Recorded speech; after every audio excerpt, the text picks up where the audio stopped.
जय हिंद। आज की क्लास में हम लोग देखेंगे गंगा नदी कॉन्सेप्ट। गंगा नदी से संबंधित जितने भी प्रश्न आएंगे आप लोग आसानी से इसको सोल्व कर पाएंगे। इसके लिए हम लोग को क्या समझना है ये हम लोग देखते हैं। पहले आते हैं गंगा नदी। गंगा नदी जो है अलकनंदा नदी और भागीरथी के मिलने से बनी है। ठीक है, ये अलकनंदा नदी यहाँ से देख रहे हैं आ रही है और ये भागीरथी। तो गंगा नदी अलकनंदा और भागीरथी के मिलने के बाद ही गंगा कहलाती है। पहला कॉन्सेप्ट ये हो गया। अब कुछ नदियों का उद्गम स्थल देख लेते हैं। ये यमुना नदी जो है यमुनोत्री से निकलती है, भागीरथी गंगोत्री से निकलती है, मंदाकिनी केदारनाथ से निकलती है, अलकनंदा नदी बद्रीनाथ से निकलती है। तो यहां से दो क्वेश्चन, केदारनाथ किस नदी के किनारे है? मंदाकिनी नदी के किनारे। बद्रीनाथ किस नदी के किनारे स्थित है? अलकनंदा नदी के किनारे।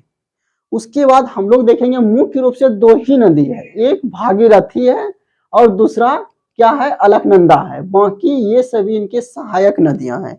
सहायक नदियों पर प्रयाग है, प्रयाग मतलब संगम है। इसके बारे में हम लोग बाद में बात करेंगे, पहले गंगा नदी को हम लोग देख लेते हैं। तो ये जो अलकनंदा नदी है और ये भागीरथी है, इन दोनों कहां पर मिलेगा? देवप्रयाग में। देवप्रयाग के बाद इस नदी का नाम क्या हो जाएगा? गंगा हो जाएगा। अब यहाँ पर देखिए गंगा नदी जहां तक लंबाई है उसको हम लाल पेन से, गंगा को लाल पेन से और लाल कलर से यहाँ से देखिए देवप्रयाग से होकर के जब तक कि गंगा पश्चिम यानी कि बांग्लादेश में प्रवेश न करती है, पश्चिम बंगाल होते हुए बांग्लादेश में प्रवेश न करती है, तब तक इसका नाम गंगा रहती है। फिर से एक बार देखेंगे आप लोग, देवप्रयाग से लेकर के जब तक बांग्लादेश में प्रवेश न कर जाए। अब बांग्लादेश में प्रवेश करने से पहले गंगा नदी दो शाखाओं में बट जाती है, एक शाखा हुगली और दूसरा गंगा। ठीक है, गंगा नदी की दो शाखा, एक शाखा हुगली जो पश्चिम बंगाल में है, दूसरा बांग्लादेश में एंट्री करती है। अब जैसे ही गंगा नदी बांग्लादेश में एंट्री करेगा इस नदी का नाम पद्मा हो जाएगा। तो यहाँ पर पद्मा ब्लैक कलर से और पद्मा जहां पर होगा उसका भी ब्लैक कलर से हमने कर दिया है। तो पद्मा नदी बांग्लादेश में कहते हैं किसको? गंगा नदी को। तो गंगा नदी को बांग्लादेश में क्या कहते हैं? पद्मा। अब देखिए बांग्लादेश में पद्मा नदी और ब्रह्मपुत्र नदी मिलेगी, कहां पर मिलेगी? चांदपुर में। चांदपुर में जहां मिलेगी उसके बाद इसका नाम मेघना हो जाता है। तो गंगा नदी का कितने नाम परिवर्तन हुए? पहले अलकनंदा और भागीरथी मिलेगा, गंगा बनेगा। गंगा उसके बाद देवप्रयाग से होगा पश्चिम बंगाल तक। पश्चिम बंगाल आने से पहले पश्चिम बंगाल में दो शाखा में, एक शाखा हुगली, दूसरा चला जाएगा बांग्लादेश में। बांग्लादेश में जैसे ही एंट्री करेगा गंगा नदी उसका नाम पद्मा हो जाएगा। फिर पद्मा नदी में जैसे ही ब्रह्मपुत्र नदी आकर के मिलेगी उसका नाम मेघना हो जाएगा। तो ये बांग्ला यानी कि ये गंगा नदी से संबंधित कॉन्सेप्ट था। अब देख लेते हैं लंबाई। टोटल लंबाई गंगा नदी की 2525 किलोमीटर है। बिहार में इसकी लंबाई कितनी है? 445 किलोमीटर है। ये लंबाई भी हम लोगों ने देख लिया। अब यहां से देखते हैं, क्वेश्चन पूछा जाता है कि गंगा नदी की सबसे बड़ी सहायक नदी। तो यहाँ आप देख रहे हैं कि सहायक नदी गंगा तो यहाँ से कहलाए देवप्रयाग से, और देवप्रयाग से एक ही नदी मिलती है, इसका नाम है यमुना। तो सबसे लंबी सहायक नदी कौन सा हो गया? यमुना। अब हम लोग देखेंगे प्रयाग। प्रयाग टोटल 5 है। प्रयाग का अर्थ होता है संगम यानी मिलन स्थान। तो कौन से 5 प्रयाग हैं? विष्णु प्रयाग, नंद प्रयाग, कर्ण प्रयाग, रुद्र प्रयाग, देव प्रयाग। और ये जो गंगा नदी में यमुना नदी मिलती है उस जगह का नाम इलाहाबाद है, जिसका अभी वर्तमान नाम क्या है? प्रयागराज। तो ये जो है प्रयाग में गिनती नहीं आती है। प्रयाग 5 है। कौन कौन से एक बार देख लेंगे, विष्णु प्रयाग, नंद प्रयाग, कर्ण प्रयाग, रुद्र प्रयाग, देव प्रयाग। तो इन 5 प्रयाग है। प्रयाग से भी एक क्वेश्चन पूछे जाते हैं, कैसे पूछेंगे ये बता देते हैं। प्रयाग से संबंधित जो प्रश्न आएंगे वो किस टाइप से आएंगे? क्वेश्चन ऐसे रहेगा, अलकनंदा नदी और धौली गंगा नदी, अलकनंदा और धौली गंगा जिस जगह मिलती है उसका नाम है, ऑप्शन में देते हैं नंद प्रयाग, कर्ण प्रयाग, विष्णु प्रयाग, रुद्र प्रयाग। तो आपको ये 5 प्रयाग अगर याद रहता है तो आप आसानी से टिक कर पाएंगे। तो जहां पर अलकनंदा नदी और धौली गंगा मिलती है उस जगह का नाम है विष्णु प्रयाग।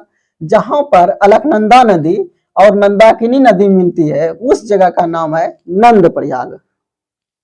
जहां पर अलकनंदा नदी और पिंडार नदी मिलती है उस जगह का नाम क्या है?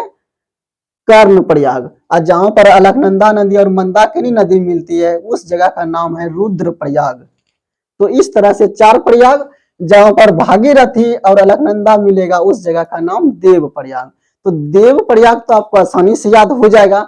अब इधर वाले का कुछ ट्रिक हम लोग देखते हैं ताकि आसानी से याद रख पाएंगे।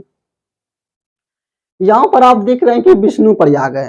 तो आप लोग ये जानते हैं कि विष्णु भगवान बहुत हेष्ट पुष्ट थे, जिसको हम लोग बोलते हैं धौले टाइप के थे। तो इस तरह से धौली गंगा जहां मिलेगा, अलकनंदा नदी तो सभी में कॉमन है, उसको याद रखना ही नहीं है। जहां पर धौली गंगा मिलेगा विष्णु प्रयाग। अब देखिए जहां पर नंदाकिनी मिलेगा नंद प्रयाग, नो से नंदाकिनी नो से नंद प्रयाग। जहां पर पिंडार नदी मिलेगा उसको बोलेंगे कर्ण प्रयाग। तो कौन में हम लोग कुंडल यानी पिंडल पहनते हैं तो इसे याद रखेंगे। उसके बाद जहां पर मंदाकिनी नदी मिलेगा उसका नाम है रुद्र प्रयाग, ठीक है। अब देव प्रयाग तो याद ही है, अलकनंदा और भागीरथी के संगम। अब उसका कुछ और कॉन्सेप्ट आपको बताते हैं। विष्णु ने, इस कहानी के टाइप से याद रखेंगे, विष्णु भगवान ने नंद के यहाँ जन्म लेकर कर्ण को रुद्र रूप दिखाया, तभी देव कहलाया, ठीक है। विष्णु भगवान ने नंद के यहाँ जन्म लेकर कर्ण को रुद्र रूप दिखाया, तभी देव कहलाया। तो इस तरह से भी आप लोग कॉन्सेप्ट के जरिए याद कर पाएंगे, यानी कर सकेंगे।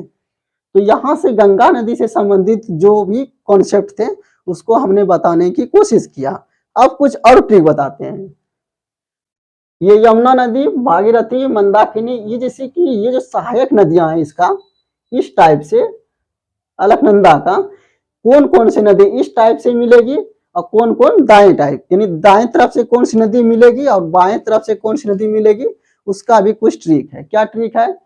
यमुना, भागी, मंदालक, पिंदो। मान लीजिए कि आपका कोई दोस्त है पिंदो, उसको आप बोल रहे हैं यमुना, भागी, मंदालक। इस तरह से देखिए, यो से यमुना हो गया यमुनोत्री यानी यमुना, भागी से हो गया भागीरथी, मंदा से हो गया मंदाकिनी, लक से हो गया अलकनंदा, ठीक है।